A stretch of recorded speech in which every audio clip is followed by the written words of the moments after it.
When Konami designs themes and cards for prominent characters in the Yu-Gi-Oh anime and manga, they obviously can't always end up being competitively viable. Heck, into the last couple of eras of Yu-Gi-Oh, I'd say that was far from their biggest priority. In fact, I believe that more often, it's about making them interesting to play, aesthetically pleasing, or just creating cards that help put on a good show for the audience. If they just so happen to end up being meta-worthy for the IRL physical card game, well, that's just a bit of a bonus. For the most part, this is fully accepted and embraced by collectors and more casual focused duelists, but it can be a bit of a drag for competitive players who also love and maybe even grew up on the anime. This got me thinking of an idea for a new series where I take a look at some of the most revered and iconic themes from the various Yu-Gi-Oh anime series and attempt to analyze what exactly went wrong and why they failed. I'll of course break down the archetypes, their playstyles, what they were trying to accomplish, and ultimately tackle why they were unsuccessful. British fangirls everywhere get hyped. This video is all about Bakura's renowned Destiny board theme. I may not be the biggest fan of the guy, but there's no getting around the fact that Bakura is wildly popular. In fact, he's probably the second most popular villain in the entire DM anime, if not the whole Yu-Gi-Oh franchise itself. Bakura stuck around until the final arc of the series, but many like myself would argue that his most interesting theme appeared in the second part of Battle City. I'm of course referring to Bakura's dark and sinister Destiny board, a horrifying and never seen before alternate win condition that called upon spirits from the Dark Sanctuary for pure evil. Bakura's Destiny board, or Ouija board theme as it was originally known in the OCG, which is also literally what the card is, was originally released in the Labyrinth of Nightmare Core Booster set in Japan on July 21st, 2001. Believe it or not, this was actually prior to the card appearing in the anime, which would happen about 4 months later during Bakura's semifinals Battle City Duel vs Yugi. The theme would premiere in the TCG a little under 2 years later, also in the Labyrinth of Nightmare Core Booster, however with embarrassingly bad censorship. I'm not just talking the name and the letters. Destiny board in the TCG had a different name, spelled out final rather than deaf because I guess that was too dark or something. And oh, that's right, didn't actually include the board in the artwork, despite board literally being in the card's name. TCG duelists, you're gonna have to forgive me if I hardly use that version of the art in the video because clearly I'm just not a fan.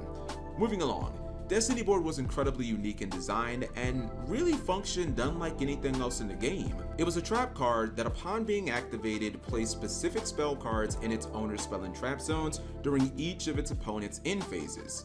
Once you had placed the final piece of the message, you were declared the winner of the duel. Similar to Exodia, it was an alternate win condition that required 5 specific cards. Also like Exodia, basically only one of those cards, that being Destiny board, actually had an effect, and your collection of assembled pieces did absolutely nothing until you had all 5. Destiny board was very different than Exodia, however, in 2 key ways. Number 1, pieces were assembled on the field as part of the win condition, not in the hand. And number 2, pieces could only be assembled one at a time and only 1 piece per turn. It should be fairly obvious, but these specific conditions made Destiny board far worse than Exodia by any competitive metric. While historically, Exodia may be seen as very inconsistent by competitive players, if you follow this channel, you'll know that during the very early days of the OCG's DM era, there was actually once a time when it was a tier 0 deck with unrivaled power.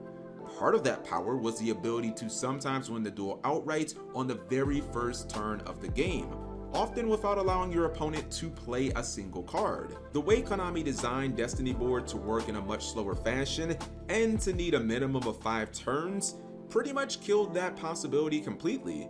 Sure, it made for a high tension and honestly wildly thrilling anime duel, but in IRL competitive Yu-Gi-Oh, no, you're generally looking to end your opponent as quickly as possible while giving them as few options to stop you as possible.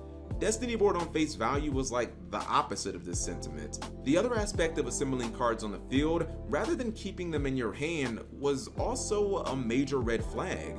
Sure, it looked cool as hell when you got 3 or more pieces on the field, but having your win condition there made it susceptible to far more removal cards than safely hidden in your hand, where not only were they much more difficult to directly attack, but because of game mechanics in Yu-Gi-Oh!, they were also unknown to your opponent. With Exodia, at any given moment, your opponent wouldn't generally know if you held 2 pieces, or if they were on the edge of death and you had already assembled 4 and were simply looking for the final one.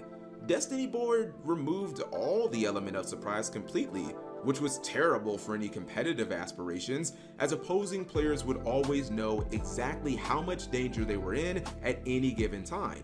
I mean, think about it like this. If you were in a gunfight, would you always want your enemy knowing exactly how many bullets you had left? I'm guessing no, right? I know I'm comparing Destiny Board to Exodia in many ways, and it clearly doesn't stack up. But that's not just because of the whole 5 specific cards to win the duel aspect. I have a sneaking suspicion Konami designed the Dark Ouija to be a more fair and less exploitable version of the Forbidden One. Remember, Exodia had already seen a Tier 0 competitive run by the time Destiny Board was created and released. Exodia comparisons aside, Destiny Board had 2 gigantic problems, and one of them basically doomed it on arrival. The first was the issue with the spirit messages clogging up your spell and trap zones while you actively attempted to assemble them. Since they were placed face up as part of Destiny Board's effect, it meant the closer you got to winning, the fewer spells, and more importantly trap cards, you would be able to set or activate. Since Destiny Board offered no real protection from attacks and no way to stall your opponent's offense, you generally wanted powerful cards like Torrential Tribute, Mirror Force, or Swords of Revealing Light for this very reason. However, as I just noted, sometimes you couldn't set or play as many of these cards as you wanted simply because you didn't have the space available. This issue was exclusive to Destiny Board as a theme and was obviously a major hindrance.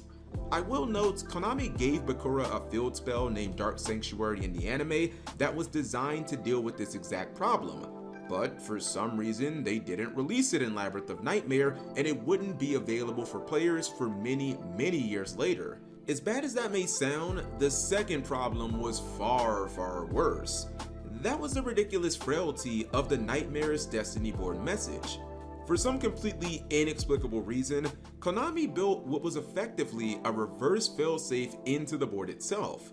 This reverse failsafe led Destiny Board to destroy itself and every single assembled piece of the message if it or any of the messages left the field for any reason at all. That's right, if your opponent even so much as bounced the message piece to your hand, the entire thing would come crumbling down like a house of cards during an earthquake. This horrendous flaw made Destiny Board near unplayable in even the most casual of duels. However, it may have been, somewhat manageable if Konami had given Destiny Board some sort of inherent protection for itself and the pieces, which of course it had absolutely none, so that theory goes out the window. Considering most duelists with a brain use highly popular cards like Mystical Space Typhoon, Heavy Storm, and Breaker the Magical Warrior, and nearly every deck at the time, it made the message almost impossible to assemble before your opponent could just destroy a piece first. Destiny Board was supposed to be a new and engaging alternate way to win a duel without the many ways to exploit it for unfun, one-sided first turn kills like Exodia. It was trying to be bold and daring, a new win condition that put opposing duelists on a 5-turn clock and made your opponent's anxiety rise exponentially as they concluded each turn. The thing is, however, Konami made this theme a complete and utter frustrating mess from a competitive standpoint. It was super slow, clunky, insanely frail, and ironically got more difficult to win with the closer you actually got to winning.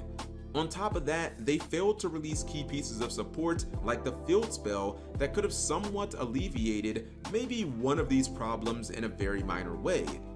And I'm talking for no reason at all. Seriously, someone explain to me why they couldn't have released Dark Sanctuary and LON like the rest of this stuff. Ultimately, Konami's decisions, as I previously mentioned, doomed this theme to complete mediocrity, and I'm talking even by the lowest of standards. Why did Destiny Board need to completely destroy itself? Why couldn't at least one piece per turn be arbitrarily activated from the hand? Why couldn't the board activate pieces from the graveyard? These are all questions that people may have asked Konami R&D when they were designing the theme. but I truly believe they were afraid of making an Exodia 2.0. For anyone looking for a bright side, newer cards like Dark Sanctuary, which was finally released in 2016, and 2019's Sentence of Doom do aid in the speed and protection issues of Destiny board, but being released nearly 15 years after the fact isn't much solace for Bakura fans or Bakura's British accent. And with that, we are at the conclusion to this Yu-Gi-Oh video. If you enjoyed this new series, or more importantly, you learned something, give the video a big thumbs up. Let me know your thoughts in the comment section below. And of course, check out some of the other videos and stories that are on your screen right now. Thanks for watching. And then, of course, a gigantic thank you to my patrons. We could not do this without you. My old buddy and rival, Garen Williams, Brian Ford, Volnuff, Israel Diaz, Ernesto Sanchez, and then my Twitch crew, Akinasism, Big Pimpin', and Super Canadian. If you'd like to become a patron or learn more, of course, the link is in the description below.